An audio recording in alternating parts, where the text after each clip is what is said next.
Good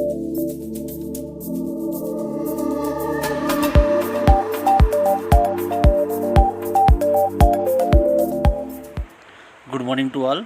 एक बार फिर से आप सभी का कैरियर गाइडेंस में स्वागत है। आज हम लोग थर्ड यूनिट डिस्कस करेंगे, फ्लूइड मैकेनिक्स।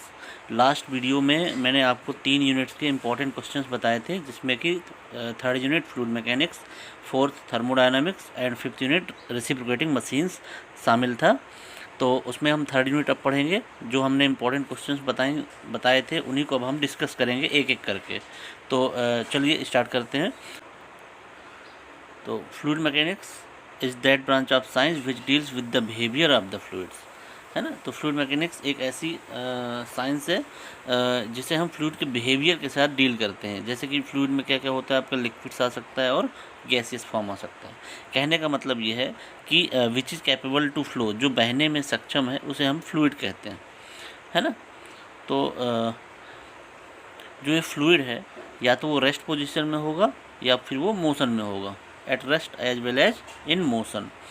तो this branch of science deals with the static, kinematics and dynamic aspects of fluids. तो फ्लूइड जो है 3 प्रकार से हमें मिल सकता है, स्टैटिक कंडीशन में, काइनेमेटिक्स एंड डायनामिक एस्पेक्ट से हमें फ्लूइड मिल सकता है। तो the study of fluids at rest is called fluid statics. कहने का मतलब ये है कि अगर फ्लूइड की स्टडी हम कर रहे हैं और फ्लूइड आपका रेस्ट पोजीशन में है, रुका हुआ है, तो ऐसी स्टडी को हम क्या बोलेंगे, फ्लूइड स्टैटिक्स, है ना। And the study of fluids in motion, अगर हम फ्लूइड की स्टडी कर रहे हैं और फ्लूइड मोशन की कंडीशन में है विदाउट एनी एक्सटर्नल फोर्स, है ना। इसमें अगर हम कोई भी एक्सटर्नल फोर्स नहीं अप्लाई कर रहे हैं बट फ्लूइड नेचुरली मोशन कर रहा है, तो उस ऐसी स्टडी को हम क्या बोलेंगे, फ्लूइड काइनेमेटिक्स।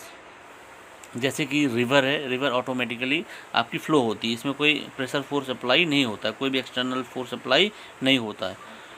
तो and if the pressure force are also considered for the fluids in motion, that branch of science is called fluid dynamics. तो कहने का मतलब ये है कि अगर ऐसी स्टडी जिसमें कि हम फ्लूइड में एक्सटर्नल फोर्स को भी कंसीडर कर रहे हैं एंड फ्लूइड मोशन कर रहा है with the consideration of external force, then this type of study is called fluid dynamics. तो जैसे कि आपका जो फ्लूइड है जो पाइप के अंदर से फ्लो हो रहा होता है, तो वहाँ पर हम मोशन तो हो रहा होता है बट प्रेशर के साथ मोशन हो रहा होता है, तो उसे हम कंसीडर कर सकते हैं कि ये जो फ्लूइड हो रहा है वो डायनामिक मोशन कर रहा है या डायनामिक स्टडी हम कर रहे हैं फ्लूइड की। तो it is a basic definition of fluid mechanics. आगे चलते हैं फ्लूइड प्रॉपर्टीज़ की तरफ। Now properties of fluids. तो प्रॉपर्टीज़ ऑफ फ्लूइड्स में पहली प्रॉपर्टी इसकी डेंसिटी और मास डेंसिटी। तो डेंसिटी और mass density of a fluid is defined as the ratio of the mass of a fluid to its volume, या हम ऐसा भी कह सकते हैं कि mass per unit volume of a fluid is called density. Density को हम रो से डिनोट करते हैं और इसकी जो एसआई यूनिट होती है वो किलोग्राम पर मीटर क्यूब होती है। जैसा कि फार्मूले से क्लियर है कि rho is equal to mass of a fluid upon its volume. तो एम को हम केजी से कैलकुलेट करते हैं और वॉल्यूम को हम मीटर क्यूब से कैलकुलेट करते हैं, तो इसकी यूनिट क्या हो जाएगी, किलोग्राम पर मीटर क्यूब। तो मैथमेटिकली मास डेंसिटी अगर हमें कैलकुलेट करना है तो क्या हो जाएगा, rho is equal to mass of fluid upon volume of fluid. तो the volume of density of water is 1 gram per centimetre cube या 1000 किलोग्राम पर मीटर क्यूब। तो जो डेंसिटी होती है वाटर की वो कितनी होती है, कांस्टेंट वैल्यू होती है 1000 kilogram per metre cube water की डेंसिटी होती है। तो ये आपको याद रखना है कि वाटर की डेंसिटी कितनी होती है, 1000 kilogram per metre cube water की डेंसिटी होती है, जो कि एक कांस्टेंट वैल्यू है। ठीक है, तो आई होप आपको डेंसिटी और मास डेंसिटी समझ में आ गया होगा। नेक्स्ट प्रॉपर्टीज़ की तरफ चलते हैं। नेक्स्ट प्रॉपर्टीज है इसकी स्पेसिफिक वेट और वेट डेंसिटी।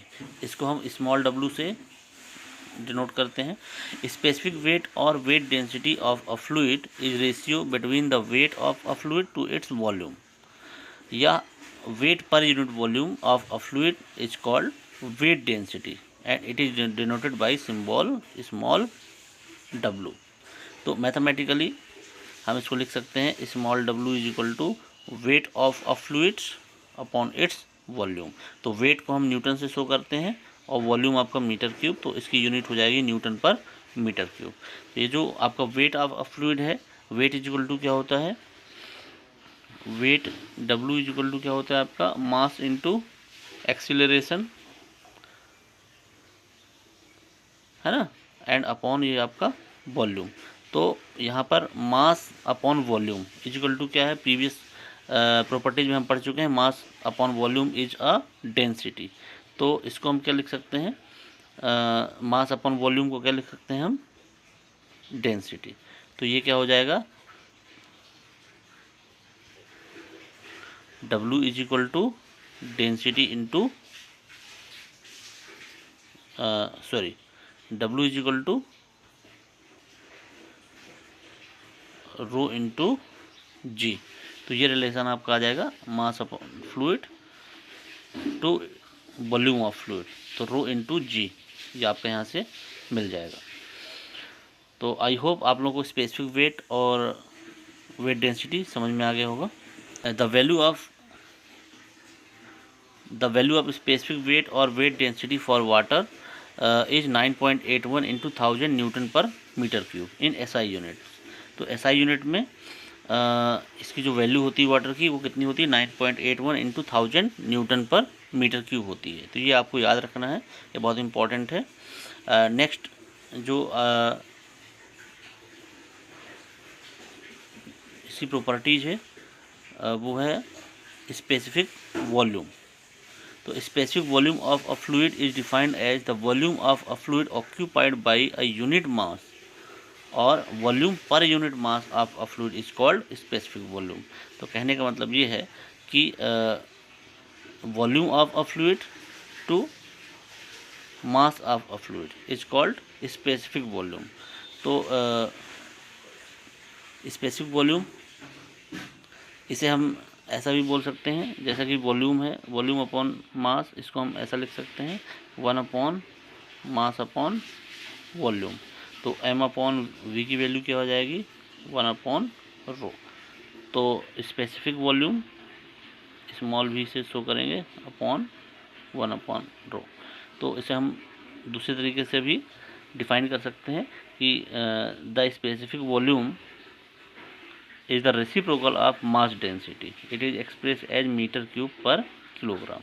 तो it is a reciprocal of mass density, और इसकी जो यूनिट हो जाएगी वो मीटर क्यूब पर किलोग्राम। क्योंकि फार्मूला आपका वॉल्यूम तो मीटर क्यूब पर मास का हो जाएगा किलोग्राम। तो it is a specific volume. Now next properties की तरफ चलते हैं। Specific gravity.